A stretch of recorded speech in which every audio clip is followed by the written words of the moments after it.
नरक का रास्ता दिखा रहे हैं। पंथ माने रास्ता। जिस रास्ते पर हम जा रहे हैं वो शास्त्र सम्मत मार्ग नहीं है। यदि काम क्रोध लोभ मोह इत्यादि अपने ही दुश्मनों का साथ करते करते जीवन बीत जाता है, पर हमारी समझ में ये बात नहीं आ पाती कि ये हमारे दुश्मन है। हमारे दुश्मन हमको कहां ले जाना चाह रहे हैं। हम सब लोग कहां जाना चाहते हैं? किसी से पूछो क्या तुम नरक जाना चाहते हो? कोई भी नरक जाना नहीं चाहता, पर इन लोगों को पता ही नहीं हो कि नरक क्या चीज होती है, तो वो तो हाँ कर सकते हैं।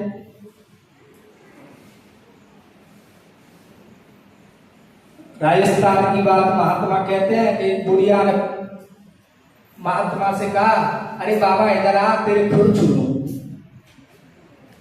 पैर नहीं, खुर छू लूं। महात्मा ने कहा, अरे बुढ़िया तू ऐसे बोलती है, तेरे बोलना नहीं आता। महात्माओं के तो चरण कमल होते हैं, चरण कमल, खुर नहीं होते। खुर तो पशुओं के होते हैं। बुढ़िया बोली, आग लगा दे चरण कमल में, हम तो खुर ही है। चरण कमल कहना ही नहीं आता हम जानते ही नहीं। फिर महात्मा बोले, अरे बुढ़िया खुर कहेगी तो तू नरक में जाएगी, नरक में। बुढ़िया बोली, बाबा हमारे ऐसे भाग कहां सो हम नरक में चले जाए, नरक में तो तुम लोग ही जाएंगे। तो नरक का स्वर्ग का जिनको पता ही नहीं है तो वो तो हाँ कर देंगे कि नरक में चले जाएंगे।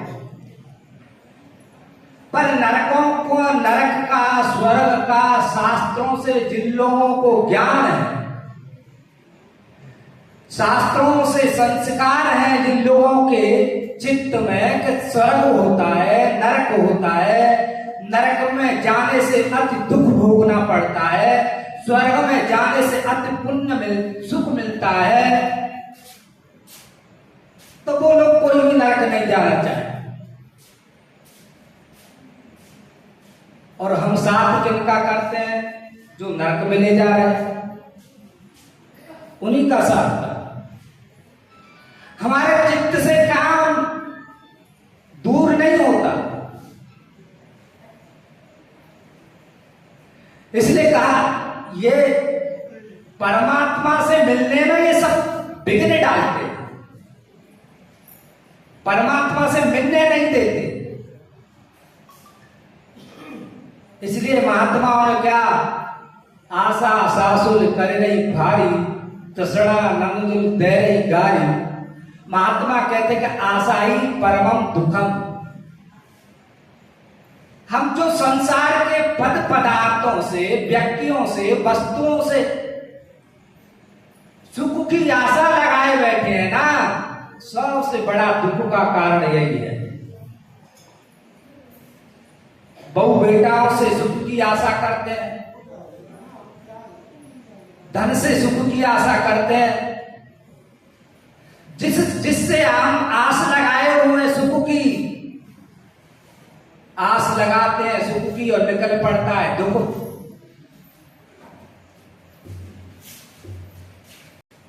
ये निकल पड़ता है दुख। इसलिए शास्त्र कहते हैं आशामयी आशाई परमम दुखम, नैराश्यम परमम सुखम। व्यक्ति को चित्त में कोई आशा नहीं होनी चाहिए, कोई तृष्णा उनके मन में नहीं पड़नी चाहिए। ये कर लूं, वो कर लूं, अभी तो मुझे आगरा प्लॉट लेना है, अभी बहुत बड़ी कोठी बनवानी है। ऐसी जो लंबी लंबी योजना है, इन ख्वाबों में जो लोग डूबे हुए रहते हैं, रात्रि में चिंतन करते करते उन लोगों को नींद भी नहीं आती। कई लोगों को नींद की गोली खानी पड़ती है, इतने ख्वाबों में डूबे हुए रहते हैं।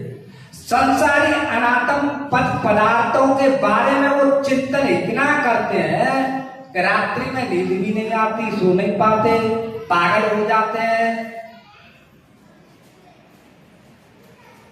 इतना संसार का चिंतन। और इन पदार्थों का, व्यक्तियों का, वस्तुओं का चित्त में अहंकार आता है। अहंकार आता है। ये अहंकार परमात्मा से दूर करता है। इसलिए अहंकार मन में, कल भी कहा था, कुछ सेवा का भी अहंकार आ जाता है, पूजा पाठ का भी अहंकार आ सकता है, जप का तप का अहंकार आ सकता है, विद्या का अहंकार आ सकता है, ज्ञान का अहंकार आ सकता है। अहंकार माने अहंकार, कुछ का भी अहंकार आ गया। एक अहंकार हमको परिच्छिन्नता में बांधने का काम करता है, एक टुकड़े में परिच्छिन्न रखने का काम करता है। अहंकार मानो हमको एक डिब्बे में बंद करके रखना चाहता है। किसी वस्तु को डिब्बे में बंद करके रख दो, कमरा है, कमरा होती है जिनमें अतिथि लोग बैठते हैं, उनमें अलमारी होती है, टाण होती है, माता उनमें पर्दा डाल देती है, टाणों पर, खिड़कियों में, अलमारी में, टाणों में, खिड़की में, अलमारी में। फिर ऐसी चीज भी रख देते हैं जो बैठक में नहीं रखनी चाहिए। कई गंदे कपड़े रख दिए, कई टूटे फूटे बर्तन डाल दिए, टाण पर पर्दा डाला है, नहीं दिख रहा है। अब अतिथि को नहीं पता है उस पर क्या पड़ा है, पर्दे के पीछे क्या है, गंदगी है क्या है।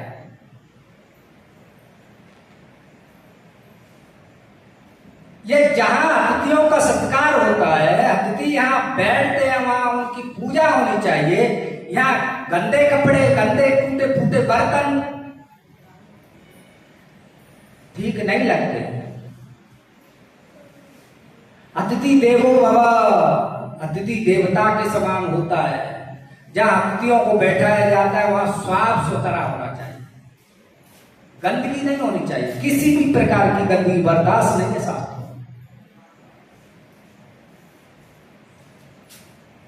शास्त्र तो कहता है कुचेलनम दंतो मलापधारणम भवभोजनम कटुभाषणम च सूर अस्तोदये च शयनम विमुच्यति यदि चक्रपाणि। कुचेलनम, जिनके नाखूनों में मल भरा रहता है, नाखून बड़े रहते हैं, उनमें मल बढ़ जाता है, गंदगी भर जाती है। दांत जिनके गंदे रहते हैं, कपड़े गंदे रहते हैं। सर्दियों के महीने में कुछ लोग नहाने का आलस करते हैं, उन्हें ठंडी लगेगी, 2-2, 4-4, 6-6 दिन कई लोग नहीं नहाते, ऐसे भी लोग होते हैं। कुचेलनम दंतो मलापधारणम, बहुत खाने वाले लोग ज्यादा खाते हैं, ज्यादा खाने से ताकतवर बन जाए, पर ज्यादा खाने की शास्त्रों में निंदा की गई, ज्यादा नहीं खाना चाहिए। भीम बहुत खाते थे, भगवान ने कहा तुम एकादशी व्रत रहने लग जाओ, महीने में 2 एकादशी होती है, थोड़ा व्रत कर लिया करो, इतना खाते हो। भीम ने कहा मेरे से व्रत नहीं रहा जाएगा, मैं भूखा बहुत कमजोर हूं, जब तक 1-8 क्विंटल का नाश्ता नहीं कर लेता तब तक चैन नहीं मिलता। भगवान ने कहा तो रहने दो, महीने की 2 एकादशी रहने दो, जून के महीने की जो निर्जला एकादशी आती है वही रह क्या करो, पर उसमें शर्त होगी पानी भी नहीं पीना होगा, ऐसे रहनी होगी। भीम ने बहुत विचार किया, बहुत विचार किया। अब भगवान कह रहे हैं चलो मान लेते हैं, रह लेंगे। भगवान बोले अरे तुम एकादशी व्रत रहने में भी इतनी तुमको कठिनाई मालूम पड़ रही है, तुमको एक दिन भोजन नहीं छोड़ सकते, तुम इतने पेटू राम बने हो। पर भीम दादा कहते हैं मैं पेटू राम तो हूं भगवान, पर आपके पेट से ज्यादा बड़ा मेरा पेट नहीं है।